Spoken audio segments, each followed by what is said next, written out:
नमस्कार साथियों, आज हम आपको GFR में जितने भी जो दिनांक दी गई है वह कब प्रतिस्थापित की गई है, कब स्थापित की गई है, कब जोड़ी गई है, इसका हम ऑब्जेक्टिव क्वेश्चन कराएंगे। साथियों, हमने इससे पहले वाले वीडियो में आपको वर्षवार जो दिनांक दी गई है उसका विस्तृत रूप से आपको बताया था। आज जो हमने उसमें आपको समझा था उसी के अकॉर्डिंग हमने ऑब्जेक्टिव क्वेश्चन निकाले हैं साथियों।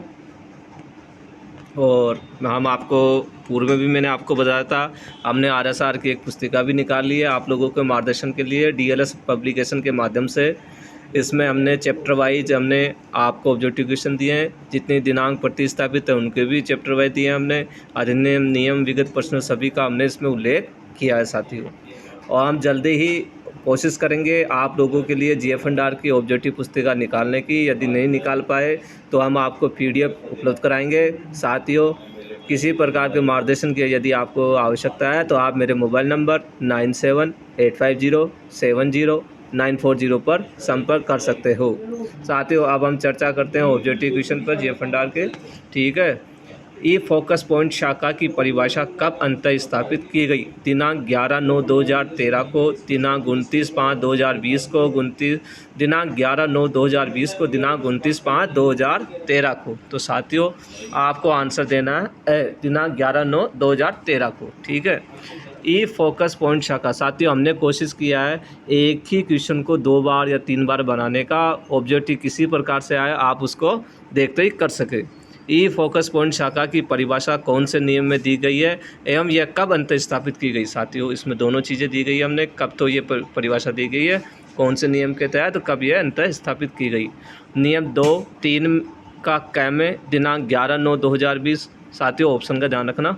दिनांक 2 का 31, दिनांक 29/5/2020, दिनांक 2 का 3 का, दिनांक 11/9/2013, दिनांक 2 का 31, दिनांक 29/5/2013। तो साथियों आपको इसमें आंसर देना है स। नियम 2 का 3 का, दिनांक 11/9/2013। अब आगे हम चर्चा करते हैं साथियों। इलेक्ट्रॉनिक भुगतान की परिभाषा कब अंतः स्थापित की गई? दिनांक 11/9/2013, दिनांक 15/2/2016, दिनांक 11/9/2021, दिनांक 15/2/2013। तो साथियों आपका आंसर होगा दिनांक 11/9/2013 को। साथियों पूर्व में हमने वीडियो के माध्यम से सभी दिनांक को आपको समझाया। अब हम ऑब्जेक्टिव क्वेश्चन करा रहे हैं। इलेक्ट्रॉनिक भुगतान की परिभाषा कौन से नियम में दी गई है और यह कब अंतः स्थापित की गई? साथियों इसमें अब दोनों ही क्वेश्चन एक साथ हैं। तो नियम 2 के 31 में दिनांक 11/9/2013 में, नियम 2 के 32 में दिनांक 15/2/2016 में, नियम 2 के 31 दिनांक 15/9/2021 में, नियम 2 के 32 दिनांक 11/9/2013 में। तो साथियों आपका आंसर होगा नियम 2 के 32 दिनांक 11/9/2013 में। इलेक्ट्रॉनिक सरकारी प्राप्ति लेखा प्रणाली, अर्थात जब ई ग्रास के बारे में आपसे पूछा जाए कि परिभाषा कब अंतः स्थापित की गई है ई ग्रास की, तो दिनांक 29/11/2007 को, दिनांक 15/2/2016 को, दिनांक 11/9/2013 को, दिनांक 5/12/2016 को। तो साथियों आपको आंसर देना है स। दिनांक 11/9/2013 को यह दी गई है। आगे चलते हैं साथियों। इलेक्ट्रॉनिक सरकारी प्राप्ति लेखा प्रणाली अर्थात ई ग्रास की परिभाषा कौन से नियम में दी गई है? नियम 2 के 33 में दिनांक 11/9/2013, नियम 2 के 32 में दिनांक 29/11/2007, नियम 2 के 33 में दिनांक 29/11/2007, नियम 2 के 32 में दिनांक 11/9/2013। तो साथियों ऑप्शन देख के घबराए नहीं, आंसर होगा दिनांक नियम 2 के 33 में दिनांक 11/9/2013। साथियों कोशिश करेंगे हम जल्दी ये पुस्तिका निकालने की। ई कोषागार की परिभाषा कब अंतः स्थापित की गई है? दिनांक 5/12/2006 को, दिनांक 11/9/2013 को, दिनांक 11/9/2020 को, दिनांक 29/5/2013 को। तो साथियों आपका आंसर देना है दिनांक 11/9/2013 को। ई कोषागार की परिभाषा कौन से नियम में दी गई है तथा यह कब अंतः स्थापित की गई? नियम 2 के 29वें दिनांक 11/9/2013, नियम 2 के 31वें दिनांक 29/5/2020, नियम 2 के 29वें दिनांक 11/9/2013, नियम 2 के 3 का दिनांक 11/9/2013। तो साथियों आपको इसमें आंसर देना है नियम 2 के 29 का दिनांक 11/9/2013। ई नीलाम की परिभाषा कब अंततः स्थापित की गई? दिनांक 15/2/2016, दिनांक 29/5/2020, दिनांक 29/11/2017, दिनांक 11/9/2013। तो साथियों आपको आंसर देना है 15/2/2016। अगला क्वेश्चन साथियों, ई नीलाम की परिभाषा कौन से नियम में दी गई है ये तथा ये कब अंततः स्थापित की गई? साथियों ध्यान से देना इसमें।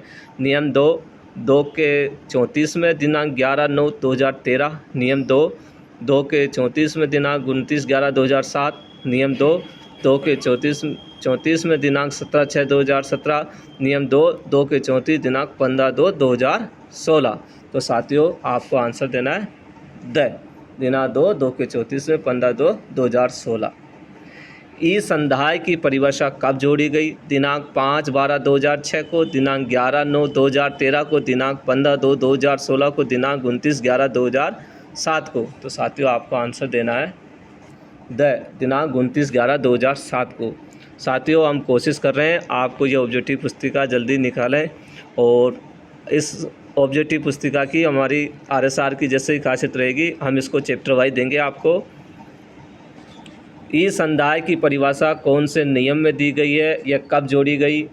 नियम 2 के 33वें दिनांक 11/9/2013, नियम 2 के 31वें दिनांक 29/11/2007, नियम 2 के 32वें दिनांक 17/6/2017, नियम 2 के 34 दिनांक 15/2/2016 में।